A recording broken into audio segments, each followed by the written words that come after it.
सभी श्रोतागणों को मेरा सादर प्रणाम। कल हमने दोहा संख्या 105 तक श्री रामायण जी का प्रथम सोपान बालकांड का पाठ किया था। आज हम उसी के आगे का पाठ करेंगे।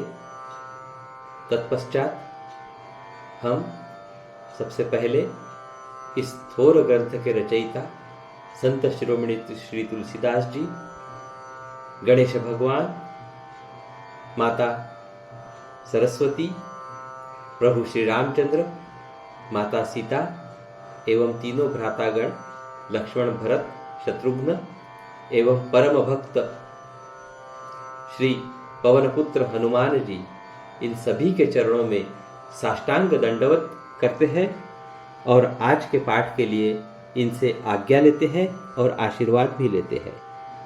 हरिओम हरिओम हरिओम हरिओम। चलिए तो फिर आज का पाठ हम शुरू करते हैं। कल हमने दोहा संख्या 105 तक पाठ किया था।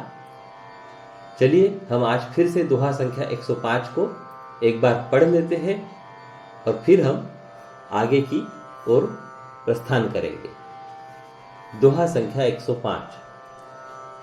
सिद्ध तपोधन जोगी जन सुर किन्नर मुनि वृंद रामा, बसहि तहाँ सुकृति सकल सेवहि शिव सुख कंद रामा।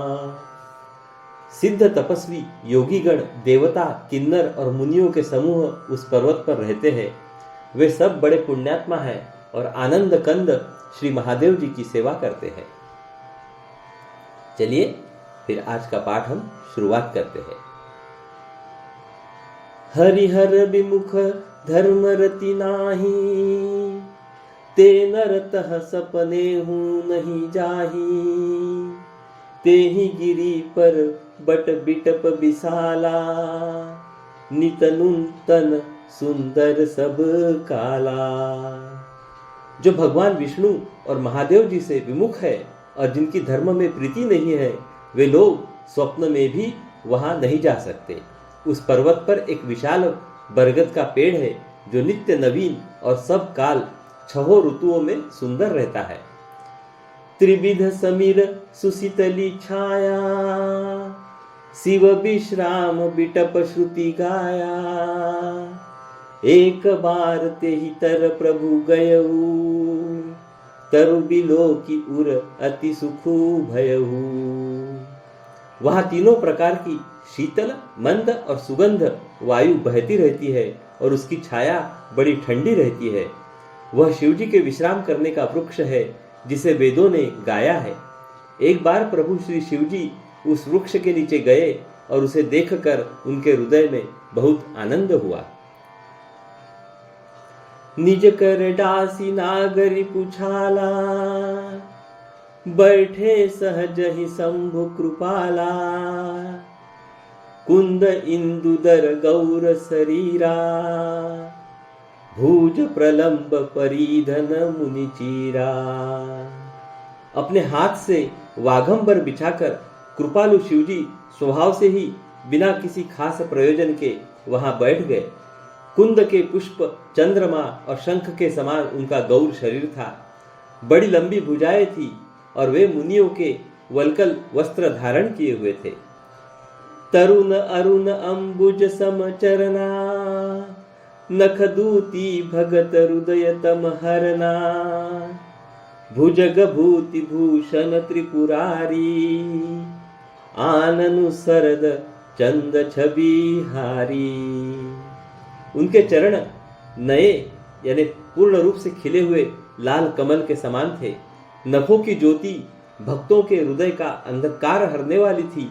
सांप और भस्म ही उनके भूषण थे और उन त्रिपुरासुर के शत्रु शिवजी का मुख शरद पूर्णिमा के चंद्रमा की शोभा को भी हरने वाला था, यानी कि फीकी करने वाला था। अभी हम यहाँ पे दोहा संख्या 106 का पाठ करेंगे। जटा मुकुट सुर सरित सीर, लोचन नलिल विशाल रामा। नीलकंठ लावण्य निधि, सोह बाल विधु भाल रामा। उनके सिर पर जटाओं का मुकुट और गंगा जी शोभायमान थी। कमल के समान बड़े बड़े नेत्र थे। उनका नीलकंठ था और वे सुंदरता के भंडार थे। उनके मस्तक पर द्वितीया का चंद्रमा शोभित था। बैठे सोह काम रिपु कैसे, धरे शरीरु सात रसु जैसे, पार्वती भल अवसरु जानी, गई शंभु पही मातु भवानी। कामदेव के शत्रु शिवजी वहां बैठे हुए ऐसे शोभित हो रहे थे मानो शांत रस ही शरीर धारण किए बैठा हो। अच्छा मौका जानकर शिवपत्नी माता पार्वती जी उनके पास गई। जानी प्रिया आदरु अति किन्हा, बाम भाग आसनु हर दिन्हा, बैठी शिव समीप हर शाई, पूरब जन्म कथाचित आई। अपनी प्यारी पत्नी जानकर शिवजी ने उनका बहुत आदर सत्कार किया और अपनी बाईं ओर बैठने के लिए आसन दिया। पार्वती जी प्रसन्न होकर शिवजी के पास बैठ गई। उन्हें पिछले जन्म की कथा स्मरण हो आई। पति ही यह तू अधिक अनुमानी, बिहसी उमा बोली प्रिय बानी, कथा जो सकल लोक हितकारी, सोई पुछन चह शैल कुमारी। स्वामी के हृदय में अपने ऊपर पहले की अपेक्षा अधिक प्रेम समझकर पार्वती जी हंसकर प्रिय वचन बोली। याज्ञवल्क्य जी कहते हैं कि जो कथा सब लोगों का हित करने वाली है उसे ही पार्वती जी पूछना चाहती है।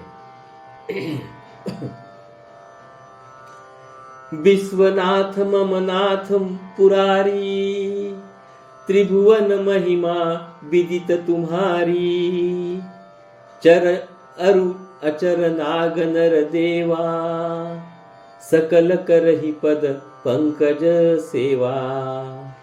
पार्वती जी ने कहा, हे संसार के स्वामी, हे मेरे नाथ, हे त्रिपुरासुर का वध करने वाले, आपकी महिमा तीनों लोकों में विख्यात है। चर अचर नाग मनुष्य और देवता सभी आपके चरण कमलों की सेवा करते हैं। अभी हम यहाँ पे दोहा संख्या 107 का पाठ करेंगे। प्रभु समरथ सर्वज्ञ शिव, सकल कला गुण धाम रामा, जोग ज्ञान वैराग्य निधि, प्रणत कल्पतरु नाम रामा। हे प्रभु, आप समर्थ, सर्वज्ञ और कल्याण स्वरूप है। सब कलाओं और गुणों के निधान हैं और योग ज्ञान तथा वैराग्य के भंडार है। आपका नाम शरणागतों के लिए कल्प वृक्ष है। जौमो पर प्रसन्न सुख राशि, जानिय सत्य मोहि निज दासी, तौ प्रभु हरहु मोर अज्ञाना, कही रघुनाथ कथा विधि नाना। हे सुख की राशि, यदि आप मुझ पर प्रसन्न हैं और सचमुच मुझे अपनी दासी या अपनी सच्ची दासी जानते हैं, तो हे प्रभु, आप श्री रघुनाथ जी की नाना प्रकार की कथा कहकर मेरा अज्ञान दूर कीजिए।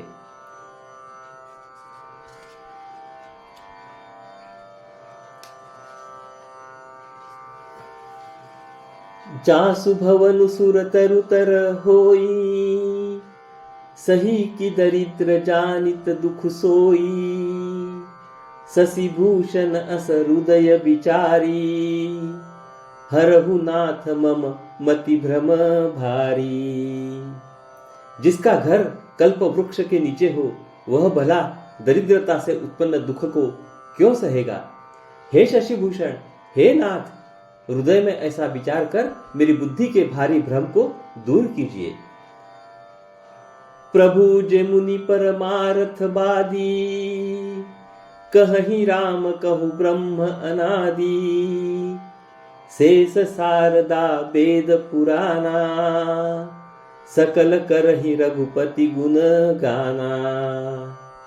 हे प्रभु, जो परमार्थ तत्व यानी कि ब्रह्म के ज्ञाता और वक्ता मुनि है, वे श्री रामचंद्र जी को अनादि ब्रह्म कहते हैं और शेष, सरस्वती, वेद और पुराण सभी श्री रघुनाथ जी का गुण गाते हैं।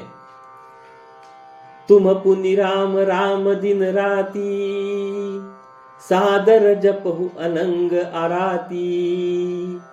रामू सो अवध नृपति सुत सोई, की अज अगुन अलख गति कोई। और हे कामदेव के शत्रु, आप भी दिन रात आदर पूर्वक राम राम जपा करते हैं।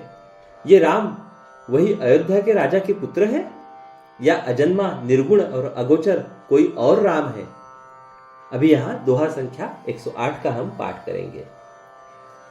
जौन रूप तनयत ब्रह्म किमी, नारी विरहमति भोरी रामा। देखी चरित महिमा सुनत, भ्रमति बुद्धि अति मोरी रामा।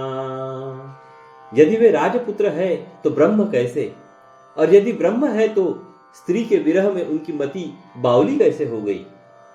इधर उनके ऐसे चरित्र देखकर और उधर उनकी महिमा सुनकर मेरी बुद्धि अत्यंत चकरा रही है। जौ अनीह व्यापक विभु को, कहूं बुझाई नाथ मोहि सो। अज्ञ जानी रिस उर जानी धरहू, जेहि विधि मोह मिटई सोई करहूं। यदि इच्छा रहित व्यापक समर्थ ब्रह्म कोई और है तो हे नाथ, मुझे उसे समझाकर कहिए। मुझे नादान समझकर मन में क्रोध न लाइए। जिस तरह मेरा मोह दूर हो वही कीजिए।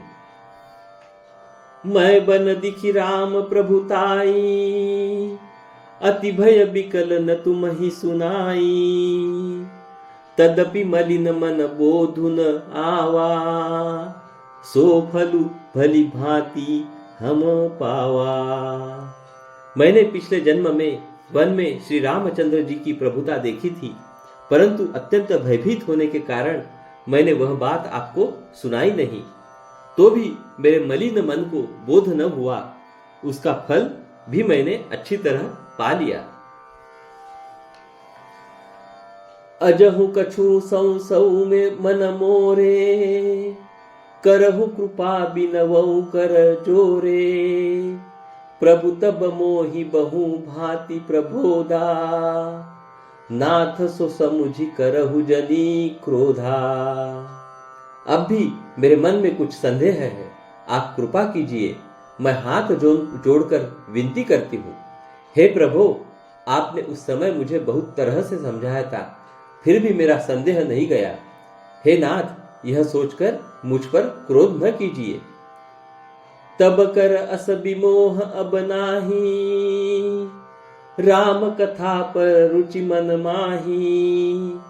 कहु पुनित राम गुण गाथा, भुजग राज भूषण सुर नाथा। मुझे अब पहले जैसा मोह नहीं है, अब तो मेरे मन में राम कथा सुनने की रुचि है। हे शेषनाग को अलंकार रूप में धारण करने वाले देवताओं के नाथ, आप श्री रामचंद्र जी के गुणों की पवित्र कथा कहिए। अभी हम यहाँ पे दोहा संख्या 109 का पाठ करेंगे। बदऊ पद धरी धरनी सिरु, विनय करऊं कर जोरी रामा। बरनऊ रघुबर बिसद जसु, श्रुति सिद्धांत निचोरी रामा। मैं पृथ्वी पर सिर टेक कर आपके चरणों की वंदना करती हूँ और हाथ जोड़कर विनती करती हूँ। आप वेदों के सिद्धांत को निचोड़कर श्री रघुनाथ जी का निर्मल यश वर्णन कीजिए। यद्यपि जोशिता नहीं अधिकारी, दासी मन क्रम बचन तुम्हारी। गुढ़ऊ तत्व न साधु दुरावही, आरत अधिकारी जह पावही। यद्यपि स्त्री होने के कारण मैं उसे सुनने की अधिकारिणी नहीं हूँ, तथापि मैं मन, वचन और कर्म से आपकी दासी हूँ। संत लोग जहाँ आर्त अधिकारी पाते हैं, वहाँ गूढ़ तत्व भी उससे नहीं छिपाते। अति आरती पुछऊं सुर राया, रघुपति कथा कहूँ है करी दाया। प्रथम सो कारण कहूँ विचारी, निर्गुण ब्रह्म सगुण बपुधारी। हे देवताओं के स्वामी, मैं बहुत ही आर्त भाव एवं दीनता से पूछती हूँ, आप मुझ पर दया करके श्री रघुनाथ जी की कथा कहिए। पहले तो वह कारण विचार कर बतलाइए जिससे निर्गुण ब्रह्म सगुण रूप धारण करता है। पुनि प्रभु कहु राम अवतारा, बाल चरित पुनि कहु उदारा।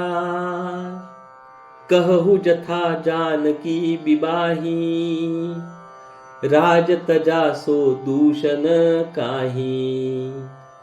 फिर हे प्रभु, श्री रामचंद्र जी के अवतार की कथा कहिए तथा उनका उदार बाल चरित्र कहिए। फिर जिस प्रकार उन्होंने श्री जानकी जी से विवाह किया वह कथा कहिए, और फिर यह बतलाइए कि उन्होंने जो राज्य छोड़ा सो किस दोष से।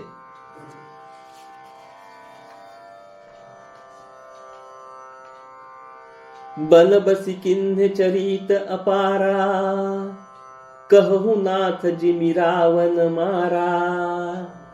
राज बैठी किन्हि बहु लीला, सकल कहु शंकर सुख शीला। हे नाथ, फिर उन्होंने वन में रहकर जो अपार चरित्र किए तथा जिस तरह रावण को मारा वह कहिए। हे सुख स्वरूप शंकर, फिर आप उन सारी लीलाओं को कहिए जो उन्होंने राज्य यानी कि सिंहासन पर बैठकर की थी। अभी हम यहाँ पे दोहा संख्या 110 का पाठ करेंगे।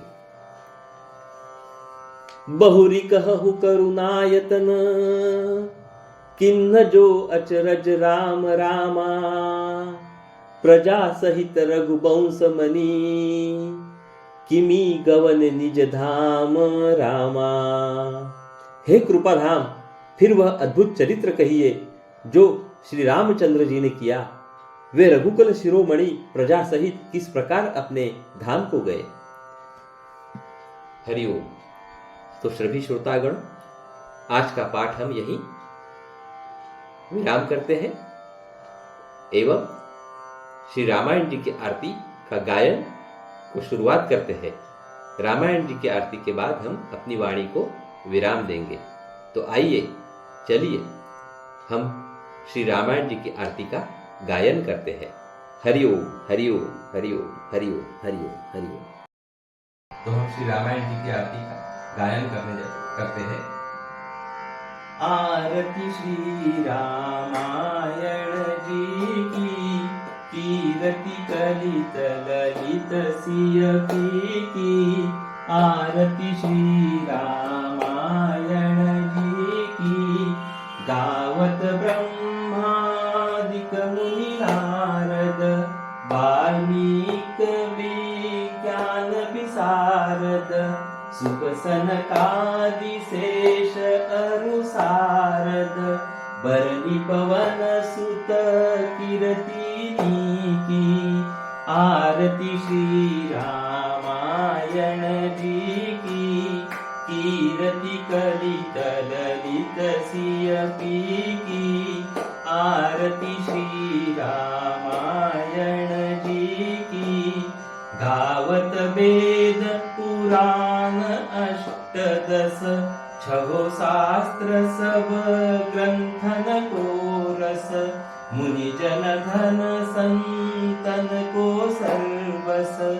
सार अंश सम्मत सबही की। आरती श्री रामायण जी की, कीरति कलित ललित सिय की।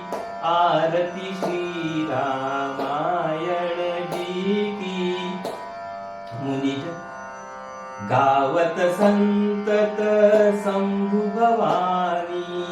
अरुघट संभव मुनि विज्ञानी। व्यास आदि कवि बरज बखानी। काग भुसुंडी गरुड़ के ही की। आरती श्री रामायण जी की, कीरति कलित ललित सिय की, आरती श्री रामायण जी की, कलिमल हरनि विषय रस की, सुभग सिंगार मुक्ति जुबती की, दलन रोग भव पुरी अमी की, सात मात सब विधि तुलसी की, आरती श्री रामायण जी की, कीरति कलित ललित सिय की, आरती श्री रामायण जी की। हरिओम। जय श्री राम। बोलो पवन पुत्र हनुमान की जय। हम कल फिर मिलेंगे। हरिओम हरिओम हरिओम।